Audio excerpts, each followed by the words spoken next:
Ходили слухи, что поместье Барнсли было проклято старым индейским шаманом. Сады Барнсли расположены в Адерсвилле, штат Джорджия, США. По легендам, это место было проклято индейцами Чероки, и его жители умирали друг за другом. Всем привет! Вы на канале Мистика. Годфри Барнсли родился 26 августа 1805 года в Дербишире, Англия.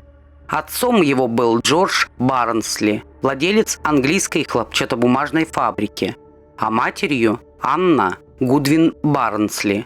В 1824 году Годфри Барнсли эмигрировал в Америку из Ливерпуля, Англия. В Саванне Барнсли познакомился с Джулией Генриеттой Скорборо, дочерью Уильяма Скорборо, богатого судостроителя и купца. В 1828 году, 24 декабря, в возрасте 25 лет, Барнсли женился на Джулии. У Барнсли и Джулии было 8 детей. Семья поселилась в небольшом городке Саванна. К 1834 году Барнсли уже был одним из самых богатых торговцев хлопком и решился на постройку огромного дома в средиземноморском стиле. Считая, что его статус самого богатейшего перевозчика и торговца хлопком на юге США позволяет ему иметь такую виллу со скульптурами, башнями и садами. В 1842 году здоровье Джулии начало ухудшаться, и Барнсли решил переехать с семьей в Северную Джорджию, где, как он полагал, для Джулии будет более благоприятный климат. Климат в штате Джорджия был жарким, поэтому Годфри искал место, где более-менее прохладно. Барнсли начал поиски земли, где он хотел построить дом вдали от жары, желтой лихорадки и малярии, свирепствовавших на побережье Джорджии, где он жил. Он выбрал участок земли в небольшой деревне Адерсвилл, Джорджия. Найдя подходящий участок земли в округе Касс, ныне округ Бартоу, он узнал, что когда-то тут жили индейцы Чероки. Старый индеец, работавший с Барнсли, предупредил его, чтобы он не строил на этом участке. Он объяснил, что это место было священным для Чероки, и что любой, кто попытается на нем жить, будет проклят. Так как Барнсли не верил в проклятие и всякую подобную чушь, он все же решился на покупку участка и строительство на нем. После покупки Барнсли начал строительство своего особняка для Джулии.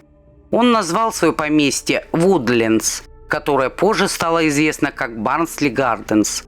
Он спроектировал сады поместья в стиле Эндрю Джексона Даунинга. Даунинг считался великим ландшафтным архитектором Америки того времени. Барнсли покупал самую дорогую мебель, скульптуры и картины.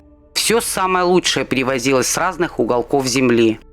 Там были полы из черного и белого мрамора из Италии, а также в доме были удобства, такие как горячая и холодная вода. Обустраивался сад. Для него из разных стран привозились экзотические деревья, кусты. Барнсли также привез все известные сорта роз для посадки в саду. Он решил сделать свои сады красивейшим оазисом среди гор северо-запада Джорджии. В 1841 году стройка на тот момент шла полным ходом. Семья решила переехать на этот участок и поселиться во временном домике, построенном из бревен. Барнсли теперь лично мог руководить рытьем прудов с рыбой, дизайном садов и прочими многочисленными постройками. Территория быстро застраивалась, и сады уже достигали размеров 10 тысяч акров, то есть 40 километров. Вскоре в семье произошла трагедия. Умер маленький сын Барнсли. А в 1845 году летом умерла его жена Джулия от туберкулеза. Барнсли был убит горем от потери жены и ребенка. Чтобы справиться с этой бедой, погрузился в работу с головой. Воспитанием его детей занялись гувернантки. Он постоянно ощущал присутствие Джулии рядом, спешил поскорее закончить постройку дома, говоря всем, что она торопила его. В доме, кроме жилых комнат, была огромная библиотека, 2 большие гостиные, холл для приема гостей и комнаты для горничных и садовников. Боль от потери жены не утихала, Каждый день Барнсли в одиночку прогуливался по своему огромному саду и лил слезы. При этом выкрикивал имя умершей жены. Окружающие и домочадцы думали, что он сходит с ума. Он приглашал к себе медиумов, отчаянно пытаясь установить контакт с духом Джулии. Говорили, что Джулия услышала Барнсли. Посетители поместья стали видеть в садах женскую фигурку, бродящую вокруг дома. Также ее видели в окнах верхних этажей. Все, кто ее знал при жизни, говорили, что это была именно Джулия. Смерть Джулии была лишь началом странных несчастий, которые постигли семью Барнсли. Стали умирать один за другим его дети. Вскоре после гражданской войны разорился и Барнсли. В 1850 году старшая дочь Барнсли Анна вышла замуж и переехала в Англию. А в 1858 году произошла еще одна трагедия. В особняке умерла вторая дочь-подросток Аделаида Барнсли. Стали поговаривать, что все эти беды происходили из-за проклятия Чероки. Якобы проклятие на это место было наложено в 1830-х годах, когда власти отправили всех Чероки в резервацию. Некоторых посадили в тюрьмы, некоторых застрелили. Считают, что именно тогда вождь Чероки проклял это место, сказав, что ни один белый человек никогда не узнает счастья на этой земле. Еще после смерти Джулии стали говорить об этом проклятии, а когда один за другим стали погибать дети, начали утверждать, что проклятие – это достоверный факт.